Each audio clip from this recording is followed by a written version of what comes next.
Hey guys, today a quick video guide about World of Warcraft, leveling a rogue, in that special case a sub rogue, so that's the PvP rogue at the end of the day, how you level it in Wrath of the Lich King Classic to level 70 or lady 80, later 80, as I said. But this guide is more focused about getting a character to level 58 and then being able to go to the Burning Crusade areas, regions, and then going later on to the Wrath of the Lich King areas, and then being able to play usually PvP, but also as a sub rogue you can very nice level. At the end of the day, I prefer it because I play on a PvP server. That means I have some PvP action on my server. It's also very nice if you only go mob by mob. But to be honest, that's what you should do at the end anyways, because a rogue is not good in handling 2, 3, 4, 5 at the same time. So yeah, that's just the best way to kill your enemies one by one, and it's also very fast. So quick about me, I played a lot of Vanilla Classic. It was a very nice experience. I raided with a bunch of friends, but also with a very good guild. We were like number 2 in Germany at this time. Now I'm playing on North America server because I moved to America. So now I'm back here and playing Wrath of the Lich King. My time in Burning Crusade was very limited. I was not so attached into it, but now I'm back in Wrath of the Lich King. I want to go for PvP this time, mostly. That means, yeah, for sure, some raids, some dungeons. It's necessary for getting the gear, for making some friends and stuff like this. But at the end of the day, I will be focused on PvP. That's why I also play Rogue now. I played Warrior back in Vanilla and in the Burning Crusade. Now I'm with Rogue. I want to play it on sub because that's a PvP spec, and I also like to level it, so that's what we're talking here about today. You see right now I started on Monday. Today is Sunday, so not even a week, and I'm already level 47, close to 48. Yeah, playing now, like I said, since a little bit less than a week, 1 day less than a week. I play on Crobolus. It's one of the mega servers. It's RP PvP. It's an awesome server experience. I like it very much. So that's how we start.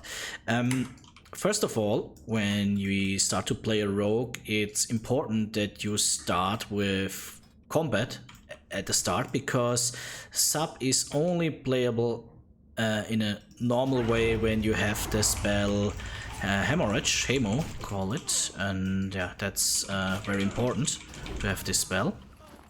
Without that spell, it's hard to play sub, or you don't even play sub. So that's why I want to show you 3 talent trees. First talent tree is the start till level 30, because 31 we swap to swap. Then I want to show you how to build the tree then following up, and then also the end tree. But the end tree is for leveling. It's not the end tree for PvP, and also not the end spec for being best sub rogue possible in dungeons or raid. Usually you don't raid or play dungeon as a sub rogue, but pretty sure there is also a best spec, best talent tree as a sub rogue for raids or dungeons. So, but what I want to show you are the part for the leveling today, so that's why I'm focused on it. You start here, like I said, in the combat tree, pretty easy. You use a lot of Sinister Strike early on. You are dependent on your offhand damage, so you can use skill here. You start with improved Sinister Strike, then you go 5 in here. You move forward, you can put first 3 here or first 3 here, doesn't matter. You want to skill both of them to come as fast as possible to riposte. Riposte is a very nice spell early on. That gives you an extra attack, makes also fun to play because you know it's getting like activated, then you can do it. Also then you go for increase the damage of a sinister strike, backstab, whiskerate by 15%, that's just more damage at the end of the day. What would be also possible is this here, maybe I would also put go lightning reflexes and endurance. It's depending on a little bit what you want. I mean, that also gives you damage here. It's melee haste and dodge, so you can you get less damage and you can move more forward. So maybe let us go here 2 and here 3. That would be level 30. And the moment that we hit 31, we respec, because then we are able to go for Hemo. That's how we go then. We go for 2 in opportunity, 5 in Relentless Strike, 3 in Camouflage, 3 in Serrated Blades, 1 in Ghostly Strike. It's like a little bit like Riposte that we will use like an extra attack at the end of the day. That also it's giving us 15% dodge chance, what is also good for continuing making mobs. And we go for 1 of Elusiveness, 2 in Ambush, 3 in its Initiative, gives you 100% chance to add an additional combo point, and then 1 into Hemo. That what makes us at the end of the day a sub-rogue in that moment. We keep the tree like this for continuing, and just again, we are focused here on leveling. We are not focused on PvP. We are not focused on dungeon or anything specific or later on. So yeah, we have to later on, we have to unlearn all this and go in a different way. But this is how we will continue. We will continue. I show you first the full tree. So we are here at the moment on our tree. This is here not so, but we will go first in here into this one. 5 here, increase the damage done by your offhand. It's very important by leveling. Precision, increase your chance to hit with your weapon and poison attacks by 5%. It just gives you hit and poison. You know how good the poisons are. We will always play daggers because we are very we need ambush. We need ambush to crit as often as possible. So we go on this. You increase your chance to get a critical strike with daggers and fist weapons. Fist weapons doesn't matter, by 5%. And then later on we go also here 4 times. To be honest, you could also go 5 times, but we want to go here at the end of the thing at the while leveling, so we go only 4 here. Increase your critical chance by another 4%, and then we go down here this tree like in a kind of normal way. You have some different changes here when you play PvP. You also skill not here when you PvP, maximum the improved gouge, and you have here a little bit more, but that's at the end of the day the build that I prefer by leveling. And I mean, if you can see, you are right here now on level 30 because we are able to go for Hemo, and then we skill here and we are already talking about level 45.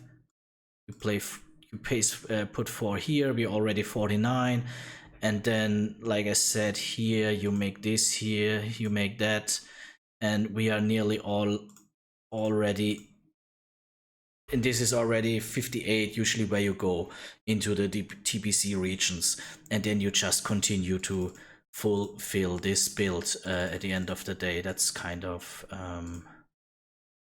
where we put something else. Here, was it right? Yeah, that's a very nice thing. And then that's it. So we get what we need here, what makes us a little bit more strong, but at the end of the day, what is important for leveling is just going step by step every mob. But you can see, look at this. I mean, it's just an ambush and a ghostly strike, and the mob is already down on 30%, 40%. You make one more Hemo, that's it. The mob was 3 level behind, under me. Okay, that definitely makes here a difference. I just went to Tenaris here to level a little bit more. So my level is a little bit up here, but at the end of the day, it's the same with all the mobs.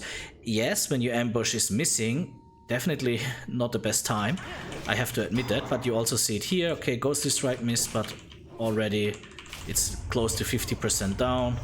We stack the combo points, And usually then the Eviscerate is the finisher if you don't miss. But that's also showing you how important the more the hit chance is, because missing and also on the ambush not critting are definitely scenarios that we wanna prevent as good as possible. That's what it is about. So yeah.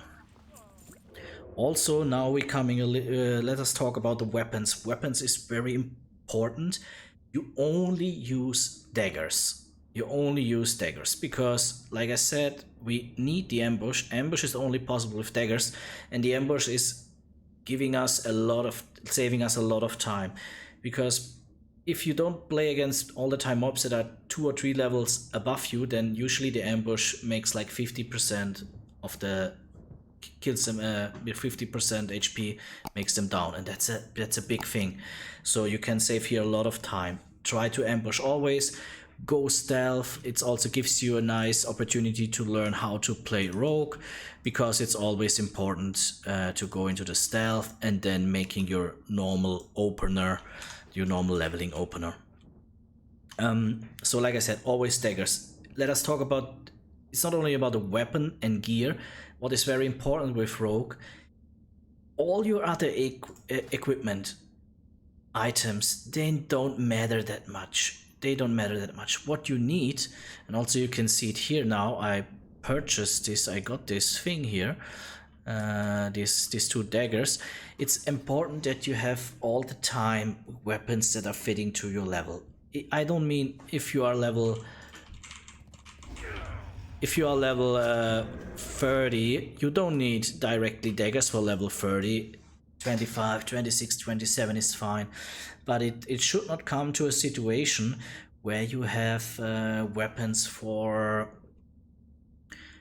10 level, 15 level below you. If yes, go into the auction house, get a dagger. A queen one is fine, a queen one that is fitting your level, or maybe 1 or 2 level less, and continue. You know that from time to time you have to go to Ogrimmar to go to the class trainer and stuff like this. So all the time check in the auction house if there's something cheap.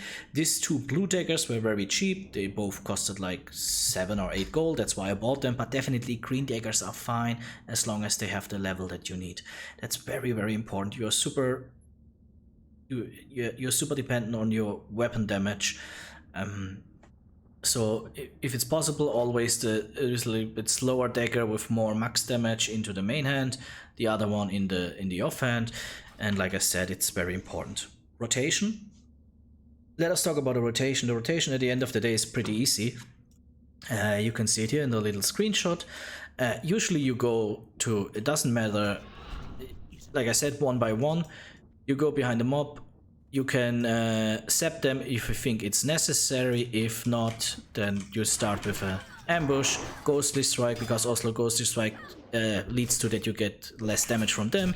You need usually like only 1 hemo to make the combo points full, and then an Eviscerate.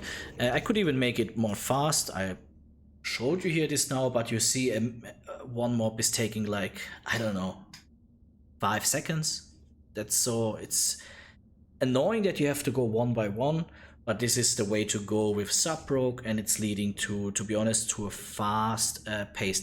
That means, so just again the rotation: ambush, ghostly strike, another hemo for having minimum 4 or 5 combo points, and then an Eviscerate for finishing. If the enemy is not finished, you can go for another 1, 2, 3 hemos and then Eviscerate. You can also go for slice and dice, but I would only recommend you slice and dice if you definitely know that the enemy is living 10, 15, 20 seconds. When should that happen? Usually only when you fight elite mobs. That's elite enemies. That's the only thing that it could happen usually, that you really need it.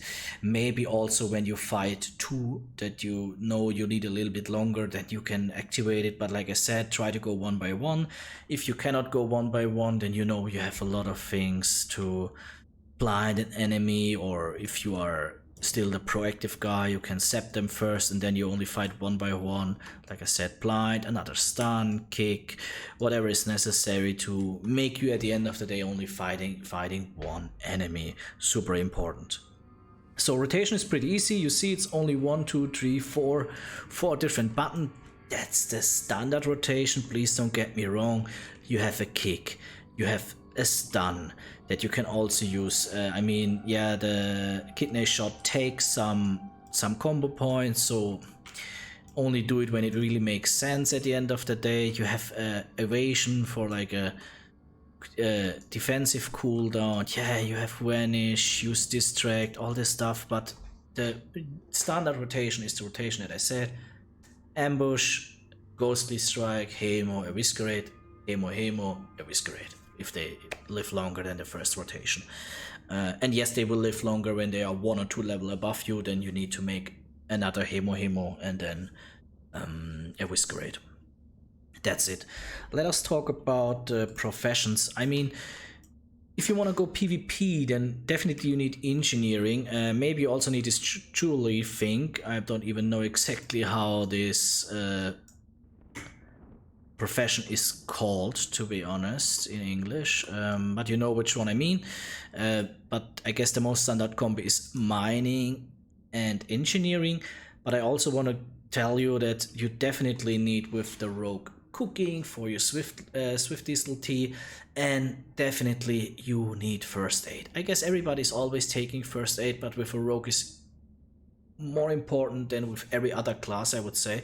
Maybe the only one that is the same importance is warrior, if I'm not wrong, because the other classes, they can heal themselves, or they have like mage that he can always directly eat his stuff that he can prepare by himself, or yeah, things like this. But or a hunter has his pet that is tanking the damage. Same for WOTLK. So yeah, but you cannot rely on those things. You need to have first aid, and always keep it up to date. So always check out what is necessary, what do you need for the next step, for the next better bandage that you need to learn, and then try to make that happen when you are in the city. If you may be missing 5-6 points, then maybe buy some things out of the auction house and learn these 5-6 points then to, yeah. Quick about the regions. It's pretty easy as a Hoarder player, and I only go like till 58 or something like this, because you know, after this TPC is not that big, and also Wrath of the Lich King regions are not that big, so you just go the normal way then when you reach them. But I guess what is maybe important for you is till 58. So you make your starting region, whatever starting region you have. You see that I'm undead, so my starting region was here on that side of the world here. Yeah, but then when you are level 11, I recommend you definitely to go to the Barrens. It's just awesome. A lot of mobs, a lot of quests. You can do a lot of different things here. You have here flight point, you have here flight point, you have here flight point, and you also have the Stone Talon Mountains right next to you, what you will also need. So yes, you have to do a little bit of movement, but the movement is very limited. And then maybe you need also 1 or 2 quests to do in Ashen Vale. It's also pretty nice. The flight point is very close when you're coming here. So when you reached level 20, you know you can get a mount at level 20, then the epic mount on level 40 now. Also very cheap, so that's what you need.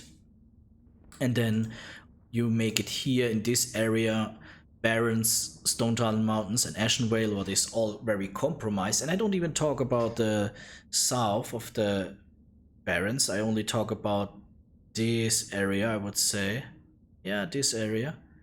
I talk Stone Talon Mountains usually only around, maybe all. That's not that big, to be honest. And Ashen Vale, definitely I talk only, you see, I don't even have this. Yeah, I only talk about this area. And then you're like 31. And the good thing is you are directly connected already. If you go to Ratchet, no, sorry, you go with your rogue quests, you go into the hill spread. Also very nice area for leveling. You get a lot of quests here in Tauren Mill, killing here a lot of things. Also gives you good money because they are most are humanoids. So here good amount of quests. You can do 2 or 3 quests here in Arati if you want. And then that's it. You go to Strangledawn, and in Strangledawn really you can be in Strangledawn from, I recommend going there 31. Many people say 30, but I would say 31, and then you can be in Strangledawn till, I don't know, 44. That's just what you need. That's it. You go back to the Barrens, and then you ride south. 1,000 Needles. You don't quest here. You go Feralas here quests. Good amount of quests. You make here another 2 levels. Then you go Teneris. You make here another 2-3 levels. That's where I'm right now. Then you go Ungoro, and after Ungoro you're already ready for this, you know, the end regions here in the vanilla world, like Burning Steps, Searing Gorge. Let us just look at them. Yeah, they are called, you know how they are called. Badlands. You can also make, not Badlands, sorry, how is it called? Burning Steps, Searing Gorge. Yeah, correct. And yeah, so that's it.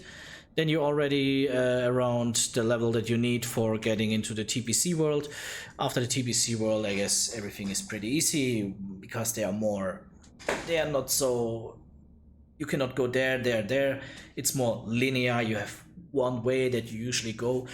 And don't forget, I did not talk about any dungeons now. For sure, at any level that you want and are in a good mood, maybe you have friends with you or whatever, you can make dungeons. They always help you, because they always help you to get a little bit ahead, because as a rogue you cannot fight minions that are, and not a lot of minions that are 2 or 3 level ahead of you. So try always to be on point with the level. Maybe they are 1 level down or the same level like you. That would be the best for speeding it up. And yeah, that's it. Was a little bit more long than I thought, but I thought I'd give you a little bit of knowledge, experience, a way that you can follow. And then later on, like I said, 58, it doesn't matter a lot anymore what is happening. What you need then is the talent tree that I gave you, that you will follow here, and that's it. You can level very nice, still in the new regions then in TPC and Wrath of the Lich King. Just go your way, make it step by step. If you want to play dungeons, do it, but sub-rogue is more good for outside of the world, mob by mob. You can also, the good thing is, you know, you have stealth. Sometimes you need to reach something in a cave. You just go there, pick it up, go outside. Don't spend too much time that it's not necessary. So yes, you are slower than Hunter, Mage, Warlock, but you have things that can make you fast up. You have stealth, use it. You can, with ambush, nearly every mob is on 50-60% already when you hit him from behind. Learn to play rogue, because it's also important for later on when you want to play PvP. Yes, they are only NPCs, but at the end of the day, they also have like abilities to use it, or you can use your abilities to CC them, blind this one, take a bandage, you know, make rogue stuff happening, and that's a lot of fun. Only 2.5 weeks left. I think it's the 26th of September, then Wrath of the Lich King is beginning. So let's make it fast, let's make it happen. Good luck, guys. See you in game, and have a nice day. Bye bye.